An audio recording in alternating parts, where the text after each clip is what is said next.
Hər vaxtınız xeyir. Bugün seriyamızın 13-cü dərsi ilə davam edirik. Bugün if və if düsturlarından danışacağıq. Gəlin formullarımıza başlayaq. Təqribən əksəriyyətimiz, yəni böyük bir qismimiz bilir ki, ifin mənası və ya ifsin mənası şərt, əgər, şərtlər, əgərlər mənasında tərcümə olunur. Yəni niyə əgərlər? Daha çox şərtlər mənasında. İndi danışacaq biz if düsturumuzun ilk əvvəl açıqlamasını. Bərabər yazıram, if yazıb tab vururam, düsturumu təsdiqlədim və baxıram. Düsturumuz açıldıqdan sonra 3 hissədən ibarətdir. Test hissəmiz, true hissəmiz, false hissəmiz. Yəni nə deməkdir bu? Biz bir şərt qoyacaq. Şərt əgər işləyərsə, true hissəsi, yəni bu hissə olacaq, işləyəcək, ekrana yazılacaq və ya hər hansı bir əməliyyat yerinə yetiriləcək və ya hər hansı bir formul yerinə yetiriləcək. Yəni şərt əgər doğrudursa, bu hissə işləsin. Şərt əgər doğru deyilsə, false hissəsi işləsin. İndi məntiq necə işləyir baxaq. Deyək ki, belə bir cədvəlimiz var. Cədvəlimizdə satış qiymətləri göstərir. Hətta bunun üçün biz nə edə bilərik? Da gəlin belə bir şərt yaradağın özümüzdə. Deyək ki, bizim ortalama qiymət lazımdır. Ortalama qiymətli gəlin tapağın average düsturu ilə. Tab vurdum, təsdiqlədim. Birinci xanamı seçib Ctrl Shift aşağı vuraraq Enter vurdum və deməli tapdıq ki, bizim orta qiymətimiz 93 manat. O zaman şərtimiz bu olsun. 93 manatdan böyük satışlara bahalı, kiçik satışlara ucuz yazılsın. Bərabərdir yazıram. If yazıb düsturumu seçdim. Baxın, sadəcə gəlib edirəm. Birinci xanamı seçdim. Deyirəm ki, əgər birinci xanam, yəni J3 xanası böyük olarsa 93-dən bizdən baxın nə istəyir burada? Nöqtə virgül. Nöqtə virgül. O zaman nə etsin? Ekrana nə yazdıracaq? Bahalı. Bahalı teksti və tekstlərimiz dırnaq içində yazılır. Bahalı dırnağa bağlayıram. Və baxın, truedan sonra bizdən nə istəyir? Nöqtə virgül yenidən. Nöqtə virgül qoydum. İndi isə false hissəsini işləyir. Yəni burada ucuz yazacağımıza görə bunda nə üçün yazmalıyıq? Dırnaq üçün yazmalıyıq. Burada yazıram ucuz. Dırnağa bağladım. Baxın şərtimizə təxmini baxın ki, bizdə hansı şərt işləyəcək. J3 xanası böyük olarsa 93-dən, əgər böyükdürsə bahalı yaz, əgər böyük deyilsə ucuz yaz. Burada baxaq. Yəni 93-dən böyük ədədlər 94, 95 və s. və s. müsbət sonsuzluğa qədər hər hansı bir ədəd olarsa, o zaman bahalı yazacaq. 93-ə bərabər və ya 93-dən kiçik olarsa, o zaman ucuz yazacaq. Baxırıq qiymətimiz 130-dur. Nə yazacaq deməli? Bahalı. Əgər gəlib mən bunu bir aşağı çəksəm, baxın nə yazdı? Ucuz. Niyə? 57 93-dən kiçikdir. Bir aşağı çəkirəm. Nə yazdı? Ucuz. Niyə? 74 93-dən kiçikdir. Bir aşağı çəkirəm. Yazdı 52. Niyə? Yazdı ucuz. Niyə? Çünki 93 52-dən kiçik deyil. Yəni 52 93-dən kiçikdir. Baxın indi bir aşağı çəkirəm, yazacaq bahalı. Niyə? 108 93-dən böyükdür. Bir daha yazırıq. Bu səfər deyək ki, orta qiymətimiz 93 deyil də, misal üçün özümüz üçün hər hansı bir rəqəm götürürük. Deyək ki, 100-dən böyüklər və 100-dən kiçiklər. Şərtimi qoyuram. Deyirəm ki, əgər if bu xanam böyük olarsa 100-dən, o zaman mənim üçün yazdırılsın plus işarəsi. Olmazsa, o zaman yazdırılsın minus işarəsi. Enter vururam, birinci plus yazacaq. Baxın, plus yazdı. Aşağı çəkirəm, minus yazdı. Aşağı çəkirəm, minus yazdı. Misal üçün gəlib buranı 100 edirəm. Aşağı çəkirəm, baxın yenə minus yazacaq. Niyə? Düsturumuzun tərkibinə baxın. J6 böyük olarsa 100-dən. 100 100-dən böyük deyil axı, 100 100-ə bərabərdir. O zaman nə yazır? Plus işarəsi. Burada nə yazdı? Minus. Amma belə bir məqamlar da var ki, misal üçün hal-hazırda minus yazıb düzdür. Əgər ki, bunun arxasında bəzən biz görmədiyimiz hallarda baxın bu formada görsənmələr olur. Normalda baxırıq ki, aha 100 100-ə bərabərdir. Bəs niyə plus yazdı? Minus yazmalıdır axı. Ona görə yazırız çünki bunun arxası yəni uzundur. Yəni bu 100 deyil əslində, 100-dən böyük bir ədəddir. Bunu yoxlamaqda fayda var. Zaten xananın üzərində dayandıqda biz bunu görə bilirik. Yaxşı, bəs şərtimizdə qoysaydım ki, 100-ə bərabər və 100-dən böyüklərin qarşısına plus yazsın. O zaman bərabər işarəsini baxın.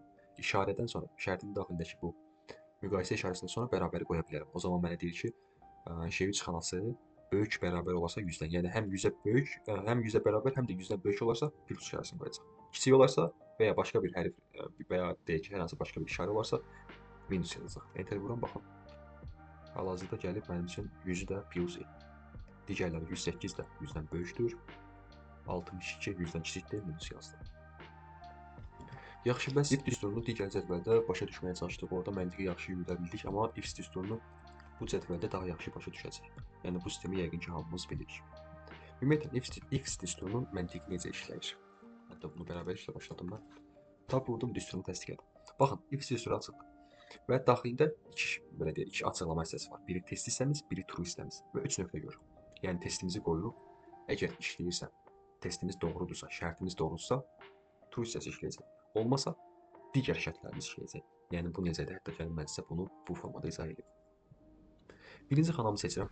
Deyirəm böyükdürsə. Şərtlərimiz nədir? Baxın, burada bütün şərtlərimizi qoyuram. Deyirəm, əgər 91-dən böyükdürsə, mənə nə yazdıracaq? A hərfi yazdıracaq. Nöqtə vergülümü qoydum. İkinci şərtimiz nədir? 81-dən böyükdürsə. Bəs bunu necə yazdıracaq? Yenidən bu xanamı seçirəm. Böyükdür 81. O zaman mənə nə yazdırsın? B.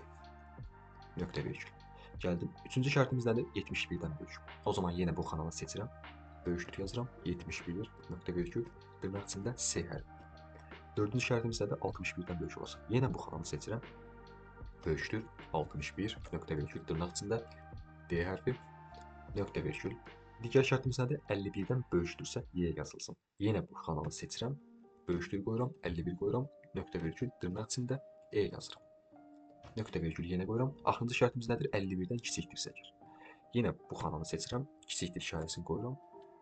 Şərtimiz nədir? 51 nöqtə vergül. O zaman da yazacaq F, yəni kəsilib. Və enter vururam. Baxın şərtimizdə də enter vurmadan bir daha yoxlayalım. If yazdım. Deyirəm ki, əgər C4 böyük olarsa 91-dən, o zaman A yazdırsın. Sonra C4 böyük olarsa 81, o zaman B yazdırsın. C4 böyük olarsa 71'den, o zaman C yazdırsın. C4 böyük olarsa 61'den, o zaman D yazdırsın. C4 böyük olarsa 51'den, o zaman Y yazdırsın. C4 böyük olarsa, kiçik olarsa 51'den, o zaman F yazdırsın. Deyilərsiniz ki, misal üçün buradakı 71 həm buradakı 71 elə deyildi, həm 61-dən böyükdür, həm 51-dən böyükdür. Bəs elə olduqda nə edir? Hətta buradakı ilk rəqəmimiz 71 deyə bunun yanına bərabər işarəsi atmalıyıq. Hətta bunların hamısının yanına atsaq daha məntiqli olar. Baxın, burada da bir bərabər atım. Hətta 51 olduqda belə biz imtahanı keçmiş sayılırıq. Məsələ nədir? Baxın, 71 həm 61-dən böyük, həm bu şərt ötürür, yəni 71-dən bərabərdir. Həm 61-dən böyükdür, həm 51-dən böyükdür. Amma if düsturu ardıcıllıqla gedir. İlk əvvəl bu şərt yoxdur. A-dırsa, yəni böyükdürsə A yazdırır. Baxır, deyilsə keçid digər şərtə. 81-dən böyükdür və ya bərabərdir, xeyr, keçid digər şərtə. 71-dən böyük bərabərdir, bəli. O zaman C yazırıq və formulu sonlandırırıq. Yoxlayaq, C yazdırırıq. İndi mən bunu aşağı çəkirəm. Baxın, nə yazdıracaq? D yazdırırıq. Niyə? Çünki 61-dən böyükdür. Aşağı çəkdim, F yazdırdım. Niyə? 50-dən və ya 51-dən kiçikdir. Aşağı çəkdim, F yazdırdı. Aşağı çəkdim, baxın, D yazdırdı. Aşağı çəkdim, B yazdırdı. Aşağı çəkdim, Y yazdırdı. Aşağı çəkdim, A yazdırdı. Niyə? 100-ə böyük bərabər. Və bu düsturlarımız hamısı onlaydı. Yəni 80 yazsam, aktiv formada bu da dəyişir. Misal üçün 40 yazsam F yazacaq. Misal üçün 75 yazsam C yazacaq. Misal üçün 85 yazsam B yazacaq. Yəni bu cür məntiqləri qurmaq üçün biz istifadə edirik if-dən. Deyə bilərsiniz, niyə if-dən istifadə etməliyik? If-in daxilində 2 şərtimiz var. True, false. Burada isə baxın nə qədər şərtimiz var. O zaman belə çıxır ki, bizim nəticələrimizin çox olduğu ehtimalda, 2-dən artıq olduğu ehtimallarda, 2-dən çox olduğu ehtimallarda biz işlədəcəyik if. Yox, əgər nəticəmiz sadəcə 2-dən ibarətdirsə, o zaman biz işlədəcəyik if. Yəni misal üçün belə izah edək. Deyək ki, bunlar heç birisi yoxdur və sadəcə 2 şərtimiz var. Hətta deyək ki, hətta belə bir şərt qoyun. Deyək ki, sadəcə 2 şərtimiz var. 50-dən böyüklər və 50-dən kiçiklər. Bax, 2 şərtimiz varsa artıq biz if işlədə bilərik. If-sə ehtiyac yoxdur. Düzdür, if-si də işlədə bilərik, problem yoxdur. Amma if daha rahatdır. Bərabərdir, if yazıram, tab vururam, rəqəmimi, ədədimi seçdim. Deyirəm, əgər böyükdürsə 50-dən, o zaman hətta bunu böyük bərabər edəyim. Böyükdürsə 50-dən, o zaman dırnaq açıram, yazılsın, misal üçün plus işarəsi dırnağı bağlayıram. Əgər böyük olmazsa, dırnaq daxilində minus yazılsın. Bəzi insanlara düzdür, if daha rahat gəlir. Amma if də bir o qədər rahatdır. Hamısı praktikadan asılıdır. Kim nəyə alışarsa, onunla davam etməyə çalışır çox vaxt. Baxın, şərtimizi oxuyalım. C4 xanamız böyük olarsa 50-dən plus yazılsın, kiçik olarsa 50-dən minus yazılsın. Baxın, plus yazsın. Niyə? 50-dən böyükdür. Aşağı çəkirəm, baxın, bu ikisindən minus yazın. Niyə? 50-dən kiçikdir. Aşağı çəkdim, 68 50-dən böyükdür, plus yazacaq. Misal üçün buna 45 yazın, minus yazın. Niyə? 50-dən kiçikdir. If və if-simiz bu formada izah etməyə, sizə başa salmağa çalışdım. Artıq gələcəkdə düsturlarımızı artıraraq, daha da yaxşı praktikalar edərək Excel bilgilərimizi artıracaq.